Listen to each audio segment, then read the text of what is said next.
See, good and bad is not in terms of your belief or your idea. Anything that sustains and enhances life is what life should be looking for. See, don't look at yourself as a person, don't look at yourself as a man, don't look at yourself as an American, don't look at yourself from any identity. You just look at yourself as a piece of life, which is the reality, isn't it? You're just a piece of life. So what is life looking for? Always seeking how to enhance it, isn't it? If somebody, because of his ideas or his nonsense, is going against this basic happening of life and enhancement of life, we generally term it negative, or maybe we can call it bad or evil. But it's just a word. Fundamentally, you're going against your own life. That is the negativity. So in that context, yes, but not as a morality, because moralities keep changing. From society to society it's different, from generation to generation it's different, isn't it? Isn't it so? Yes. Is there an opposite of love? An opposite of love? Yes. Is there something opposed to love? Generally we are thinking love, hate are two opposite things. But it is not essentially so, they're just the flip side of the coin, two sides of the coin. See, you can't hate somebody that you have nothing to do with. You're in love with somebody and it turns negative for some reason, that's when real hate, isn't it? So, is hate opposite to love? In a way, it is, but fundamentally it is not. In a basic way, it is not. On the surface, it is. I would say attachment is more against love than hate. What about indifference? You would always connect love and attachment. Love and attachment have nothing to do with each other. Hate and attachment more connected, because if it falls this way, it becomes love, if it falls that way, it becomes hate. Attachment, see, the moment attachment enters your life, anxiety comes. Once anxiety comes, fear follows. Once fear comes, madness will follow. Now your child went to school, supposed to come back at 5 o'clock. 6, not come back, anxiety. 7, not come back, madness. 8, not come back, gone, totally insane, isn't it? So, suddenly you cannot become mad.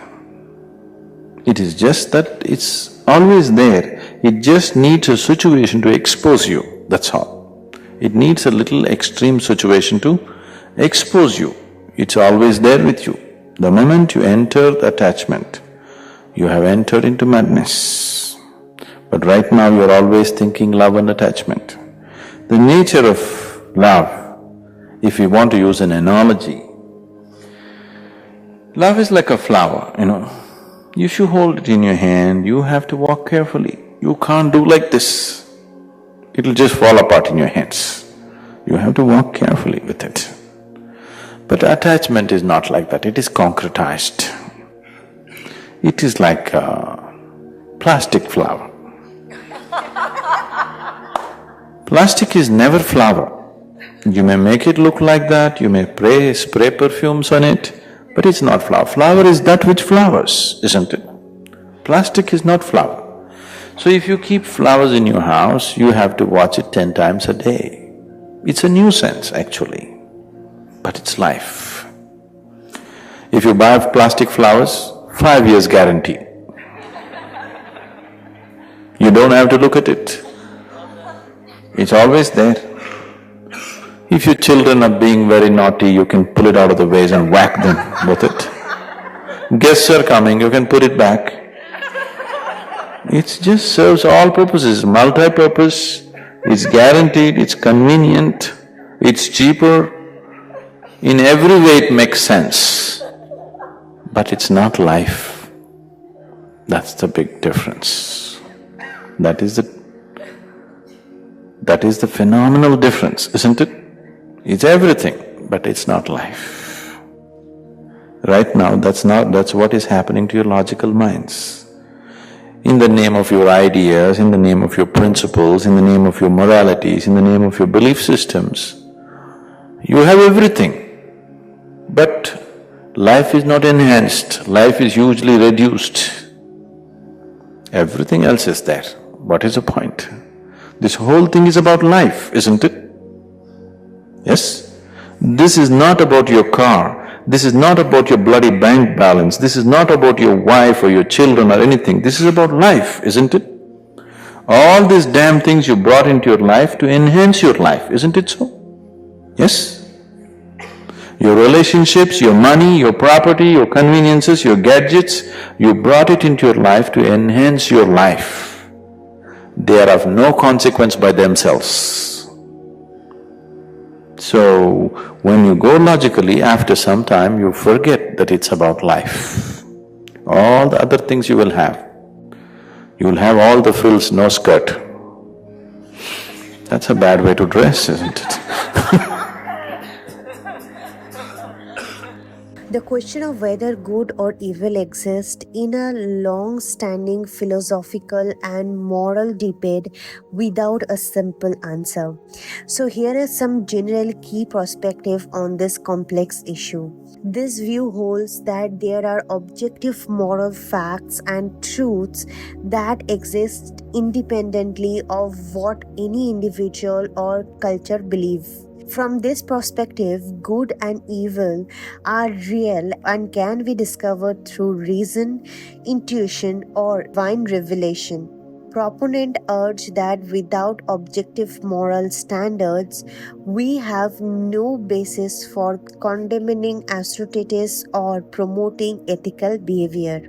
This view holds that moral values and judgments are relative to the individual culture or holistical context. From this perspective, there are no universal moral facts, and what is considered good or evil can vary widely across different societies and belief systems. Relativists urge that moral absolutism can lead to intolerance and the imposition of one's group's value on others. This view holds that moral judgments are ultimately based on individuals' perspective, individuals' preferences, emotions, or personal opinion rather than objective facts. From this perspective, good and evil are not real in any objective sense, but are simple human constructs that vary based on individual or cultural perspective. Subjectivity urges that this view allows for greater moral flexibility and personal autonomy in ethical decision making. This view acknowledges that there may be multiple, sometimes conflicting moral values and principles that cannot be reduced to a single unified theory. From this perspective, good and evil may exist, but their definition and application can be complex and context independent. Pluralists urge that this view better reflects the nuances and complexities of real world moral dilemmas. Ultimately, the debate over the existence of good and evil remains unresolved, with valid arguments on multiple sides. While some believe in objective moral truths, others see morality as more relative or subjective. Engaging with this question can lead to a deeper reflection on the nature of ethics, the foundation of our values, and how we navigate moral complexities in our life. So, as we wrap up this enlightening discussion, let's take a moment to sit with the ideas that have been shared. The conversation around good and evil, love and hate invite us to explore our own belief and understandings. It encourages us to look deeper into the layer of our emotions and the choices we make in our life. In our day-to-day experiences, it is easy to label things as good or bad, right or wrong. But perhaps there is a different perspective to consider. Life is filled with contrasts, and it is in this contrast that we find depth and meaning. Instead of viewing these qualities as opposing forces, we can see them as part of a larger whole that teaches us valuable lessons. So I invite you to reflect on your own experiences. How do you perceive these qualities into your life? Are there moments when you felt love, but also a sense of frustration or sadness? Recognizing the complexity of our emotions can help us navigate life more peacefully. So, as you move forward, let's remain open to exploring these ideas further.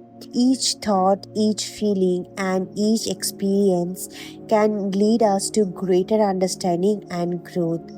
Embrace the journey and allow yourself the space to ask questions and seek answers that resonate with you. This is not a summary of Sadhguru's word, it is simply my interpretation of the deep wisdom he imparted. Please keep this separated and do not misunderstand. Thank you for joining today, and I will see you tomorrow. Take care. Namaskaram.